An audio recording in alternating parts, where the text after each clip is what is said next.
The very contagious Omicron variant is spreading rapidly throughout the US and around the world. Here are some things you should know. If I'm vaccinated and catch Omicron, will I end up in the hospital? Chances are, no, you will not end up in the hospital if you're vaccinated and boosted. The majority of people who are in the hospital for COVID-19 are those who are unvaccinated. The vaccine protects you well against severe illness, and the booster dose on top of that gives you additional protection. Now, if you are immunocompromised or otherwise medically frail with underlying medical conditions, there is a higher likelihood that you could become severely ill, and you should use additional protective measures, including wearing a high-quality mask, an N95 or KN95 mask, every time you are in indoor public settings. I recently lost my smell and taste. Does that mean I have the Omicron variant?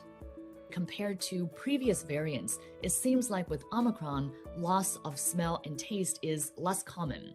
The most common symptoms of Omicron infection include mild symptoms of a cold or the flu, things like congestion, sore throat, fever, overall fatigue, and not feeling well.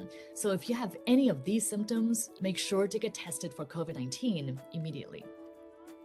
I had COVID last January. Can I get it again?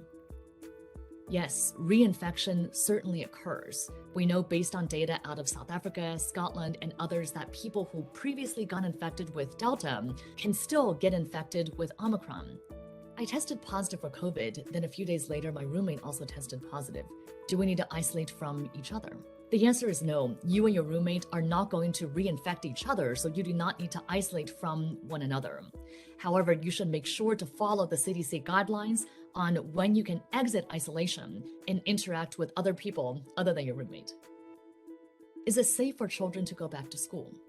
Yes, schools can be very safe from a COVID-19 transmission standpoint when they implement protective measures like improved ventilation and, very importantly, required masking indoors for all children. Even if your school is not requiring masks for everyone, having your child wear a high-quality mask, at least a surgical mask with a cloth mask on top, or ideally a KN95 or N95 mask, that will protect your child in school as well. For children younger than 5, the best way to protect them is for everybody around them to be vaccinated. And that includes older siblings. Kids 5 and older who are eligible to be vaccinated should be vaccinated as soon as possible.